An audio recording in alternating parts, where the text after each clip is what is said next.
Maman. Oui, maman, les Camerounais, tout le monde y a un bébé boy. Oh, bébé na yo. Bébé na yo, trois mois, tout ça na ye. Ah, tiens, moi, je suis micronio, sur moi, la zone, les a diminué. Na kena moi à l'hôpital. Na kalisi qui pota di bumu. Balabi, a bébé c'est na misapi. Bon, maman, mais quand on a ça balandia molia télévision, moi na oh yo za na ye. Moi na ye moko. Moi na ye moko boti bena. 3 mois. OK. Maman, c'est là maman. Sikoyo, yo oya ko remarquer ndeni ke ya chaka mona misapi kelelo sango e bana lelo ke ya violé mona na ye. Mais quand on a dit mona ya kofongwa ba. Ba pota di boso na sima.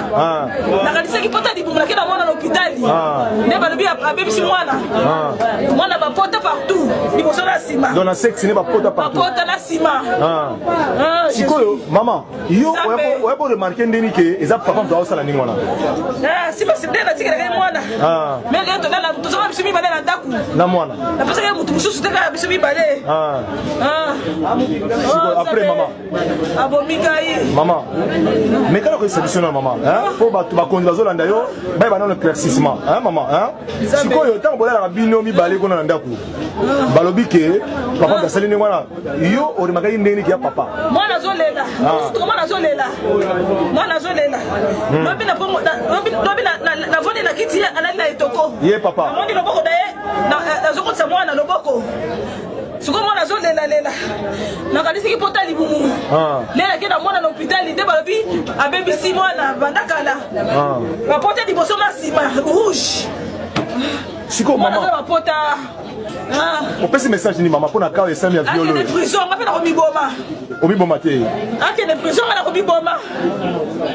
Ah, que prison Boma. Moi na ya 3 mois. Bébé na ya 3 mois Zambé. Bébé na ya 3 mois.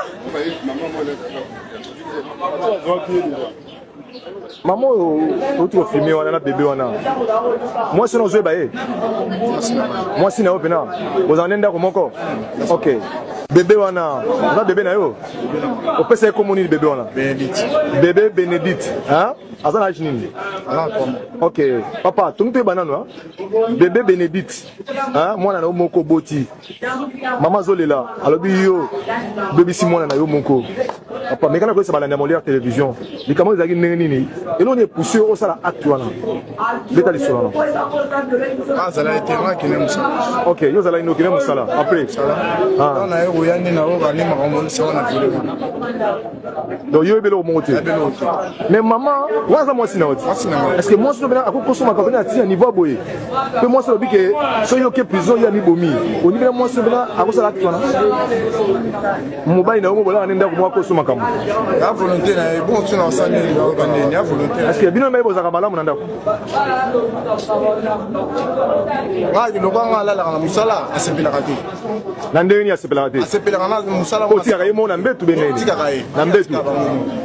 Ni atika ba mo asepela kati. Na yo ko asepela kati. O ya musabu tu na sani ni nga sa pona bango ko bango bazala so na sani. Siko papa, munga ngalobi ke mwana si ya baby na sima na liboso. Baby si mwana na moko. Nga zala ite ya ke na moko. Bon actuel lobi ke yo akuti ozo tie misapi amona ki yo. Na era ni botu na eji. Mais on est à tongo rasiko.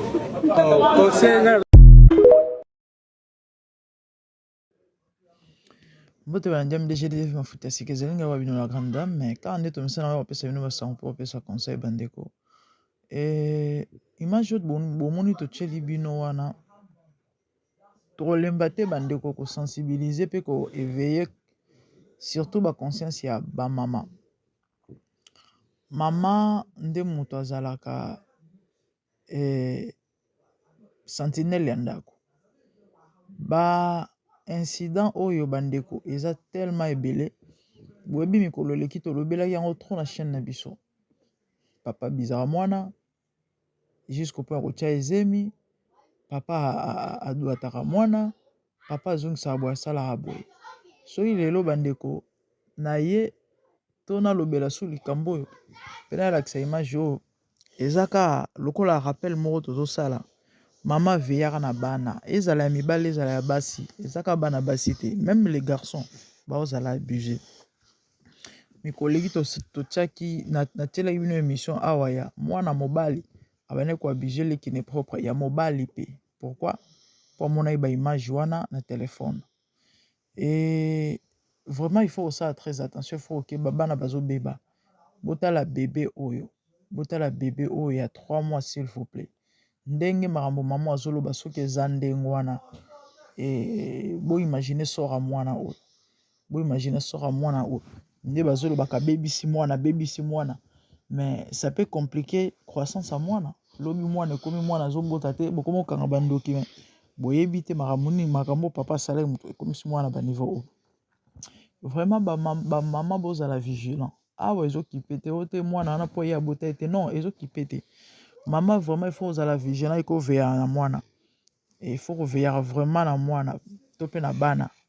Maman tant ozo sukola mwana en tout cas veiller kana mwana na si toi mikolo tozo comprendre. Mwana za mwana. Donc mwana oyo azana na agité ya koyeba mibali to ya ko misukola et moko maman tant ozo sukola il faut vraiment ko vérifier ko contrôler ko se rassurer que mwana za bien parce que mon kilo eza tellement ya ko beba mususu pe ezaka na kata nda côté mwana ozala kena pas ba camarade pas ba voisin ba ne belé pe bozo se faire abuser ndengwana to yekana ko sala émission ba ne poto sensibiliser to rêver to éveiller conscience na biso baboti même ba papa pe. C'est vrai mingi ezala bango nde ba pata pas de ba sala ba makambo boy mais elingelo bate batata nyo sur mokilo ba mabe. Papa veillera na bana, maman veillera na bana pour ko éviter ba réalité misusu telle que ba boy vraiment eza mawa. Makambo maman azolo baso eza ndengwana en tout cas na ebite eza pasi na ndimi pete maman na ko ya okosela mobali ka boy. C'est vrai boyoki ba intervention ya batou. Bon, c'est vrai il y a des réalités qui existent mais en tout cas, tel mezaba marambo oyo ezalaka souvent, ezalaka trop de probabilité ça que maman o aloba marambo solo. Ayo ko c'est la papa moi na eto mobali likambo munene boye, bakanga yake ne boloko na ebité personnellement na omona te na intérêt nini. Ata so yo mobali ngo olingi te bozala na ye. Ou encore so pe asala bazu ndenge mobali so pa sala musala butu selon yo mobali ninga zoloba. Mais carrément soki ezali ndenge wana, metami akokabona na mutango. Oui, c'est ok. On a aussi supporté Boété, Kende Nayo, certainement peut-être, Anga Salango Bongo. Si quoi, sentiment kaka papa, moi, nanae, vraiment, attaque ceux qui te rose à là-bas, bah, problème entre nous, et, au nuire via Moutouti, na ba niveau, moi, je doute que, maman a causé li tata, oh, ma kambounde, bah, bazolo, bah, non, bah, si moussou, bah, komi boye, faut tala, bah, paramètres, nyonso. Ce que ça pour na zoua, topo mobalo ala, nanda côté, à cause de la mobile likambo munene boy. Et puis non seulement ça bandeko. Marambo komi na niveau ya justice. Marambo komi na niveau ya l'état. Yé aller cop na ba docteur. Et puis moi na bébé. Po ba kanga tata wana, c'est vrai na caméra ba roula kisate, mais naza sire certain. Ba soda on pétan ba ya ba kanga. Tata ba lukara même pe baza na preuve. Le monsieur wana soki marambo lo baiser solo kaibili kambote akozo avocat. Et avocat, pour défendre Moutou, il faut des preuves tangibles. Certainement, avocat ou lukaba mona ba vérifier. Médecin on dit nandimité médecin on dit mazo ba risque. Ya koloba marambo boye to pe la décharge que moi naza ko beba pendant que moi naza ko beba te. Eza na sens te. Des fois ba tout temps ba loba makambo. Il faut ba pesa kapé maloba ou encore ba réfléchir ça liboso avant ba loba parce que toi on a justice.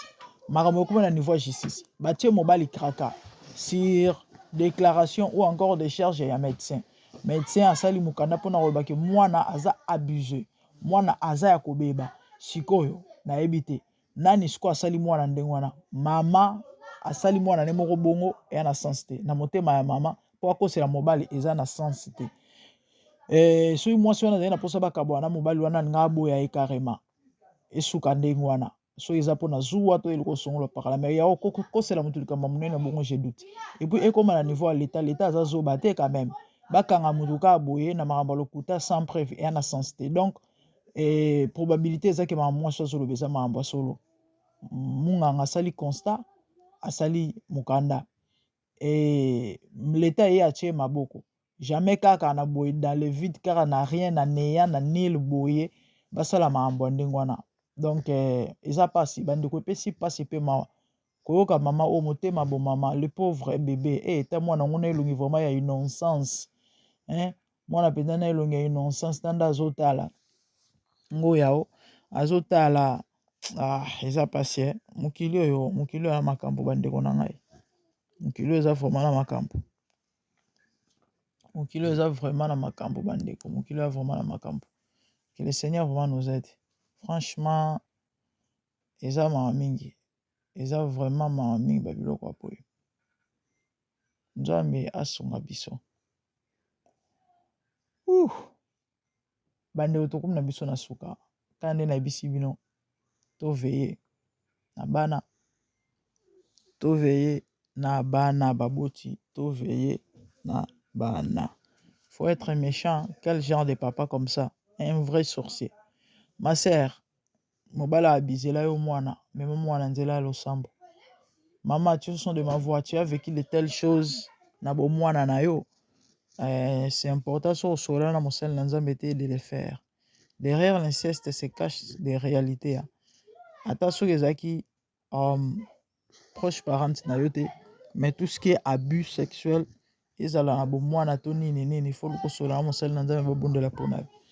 Il y a des réalités spirituelles na sima ba marambo et en ce qui concerne l'inceste nation na lobelango bambala.